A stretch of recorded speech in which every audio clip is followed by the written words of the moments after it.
Who? Heart. You're absolutely right. Let's hear it for the lady. Knows our trivia.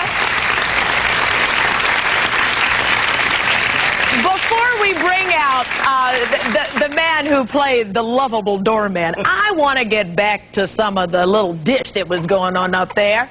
Give it to me. What was going on? You were talking about... This one breaks up all the time. And he looks at me because he knows I'm the weak one. And he makes it over by me and does this so that when he laughs, I'll laugh too. And then he tells the director, she. You said you guys sound like kids in the back of a class. That's right. Absolutely. She's impossible to work with. Well, they all are, in a way. I mean, Isabel, never my queen. You're never impossible. Oh. Just incredible to work. Now, Isabel, how did you get that? I've been called the queen for years. It's because it was in our contract. we had to sign a statement. You had to bow. You had to bow. It was in the contract. Flex. Oh, God. We would do anything for $1. Well, speaking of someone who would do anything for $1, he couldn't do a Jeffersons. We couldn't do a Jeffersons reunion without the man who spent as much time holding out his hand for tips as he did opening the door. Please welcome Ned Werdimer, who played Ralph.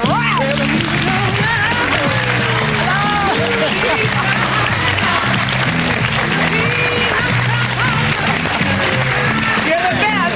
You're the best. Oh, thank you. Have a seat. Make yourself at home. You sure were asking for those tips on that show. Even out there in front of the building today, you were hitting me up for some tips. Yeah, but I gave the $20 back to your producer. They said you kept it. I'm still upset that I gave it back to him.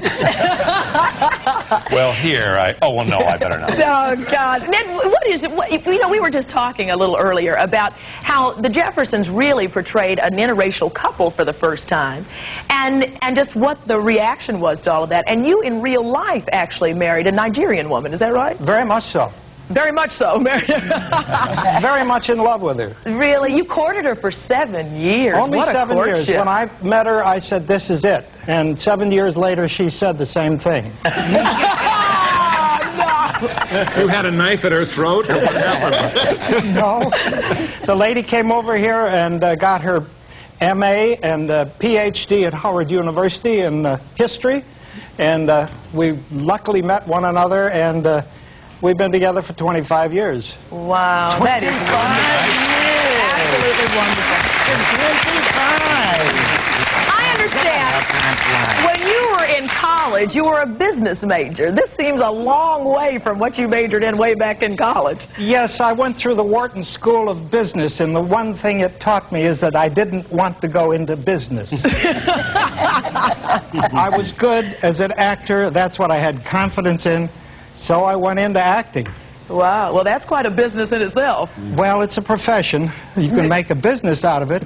I'm on the board of directors of our Actors Federal Credit Union, and I know something about that. Everybody join your credit union.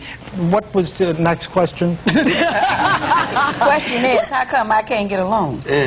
Well, you can get a loan. But I'm not the one that can get it because I know you too well. That's the problem. Okay. What are some of your favorite memoirs? As you look back over those special years, the thing that you remember most, your most special memoir? Isabel? You would be. You just had that queenly approach to the topic. Oh, what was Sammy Davis story. She played Betty Davis? Sammy Davis story. Davis, you can't. I enjoyed working with Sammy, but nothing happened really big to repeat. No more than the whole show was a gas working with him. And I was supposed to push him around and shove him, and he was just about like this. Right? Do y'all... Well, go on. Well, and he said, look, baby. If you're gonna push, push. If you're gonna pull, pull. I mean, don't treat him like a baby. I love hearing that. And so when I had to shove him in the closet, I shoved him in the closet, closed the door, dragged him out, and he seemed to love it. And that was just sugar to me. Yeah, I'll never forget the day when Sammy Davis Jr. kissed Archie Bunker. Oh, do you yes, remember that scene? Oh, I thought we were going to fall off the living room chairs in my house. Yeah. You know what, Isabel, your first role, 1968. Do you remember what movie she did first? Guess Who's Coming to Dinner with Sidney Poitier and Spencer Tracy and Katharine Hepburn. Isabel played Tilly the maid. I was looking at the film a few weeks ago, and I said, I know her! Wait a minute, she's coming up on the show. But you'd be surprised how many people don't remember me. Yeah. In that movie. That's amazing. But it's a classic today. Yes, and indeed. I really enjoyed doing it. And working with Spencer, well, I knew Sidney. Sidney and I pounded the beat here in New York together, same time, years ago. But Spencer Tracy was so funny. We would be falling down laughing while he tell one of his stories, and he's not cracking a smile. He's just telling the story. And we... and he would say, and he would admire Katharine Hepburn's legs, you know, saying she still has the legs. And she would say about his pictures that I don't like his younger pictures because he looks like an Irish cop. But the older pictures, he looked very aristocratic and very sophisticated. And you hear these compliments from each other, and it was beautiful. Yeah, was that romance going on at that time? I suppose, the respect for each other. Yeah. Although he would say, Katharine, shut up! She would shut up. And then she would say to me sometime, I'm passing by, Isabel, she says, Spencer, I think you're marvelous. Thank you.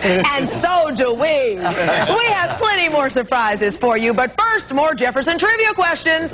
Do you know how many dry cleaning stores George Jefferson owned? Oh, the answer when we come back. We'll be right back in a minute. You know how many? How many?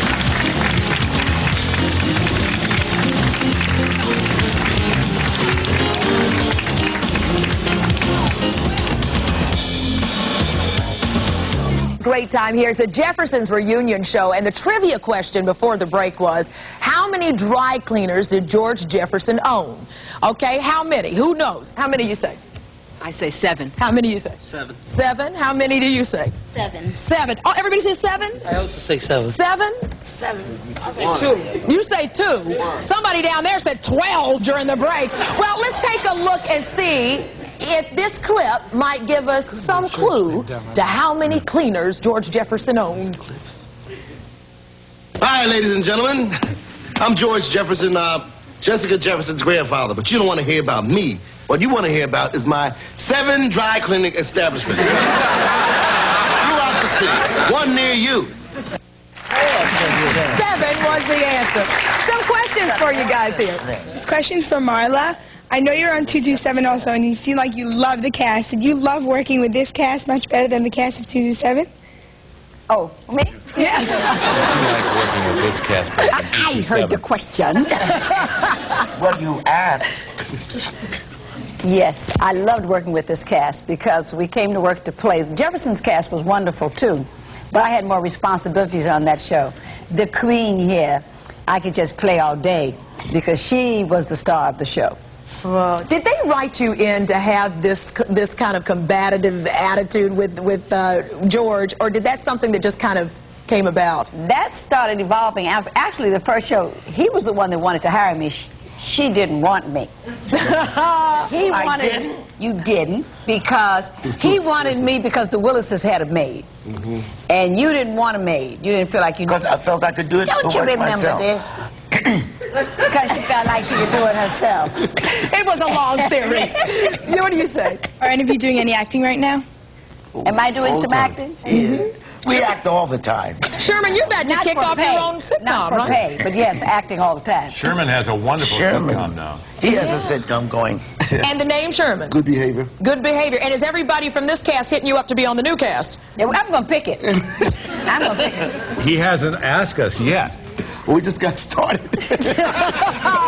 We're talking about billing. Right. What are some of you? What are some other projects you're working on right now? Well, I just finished a movie with Chris Farley and Matthew Perry called Edward and Hunt. It's a send-up of Lewis and Clark. these two goofballs like Monty Python. I mean, they go west. But I'm a rich man, and they're in love with one of them is in love with my daughter.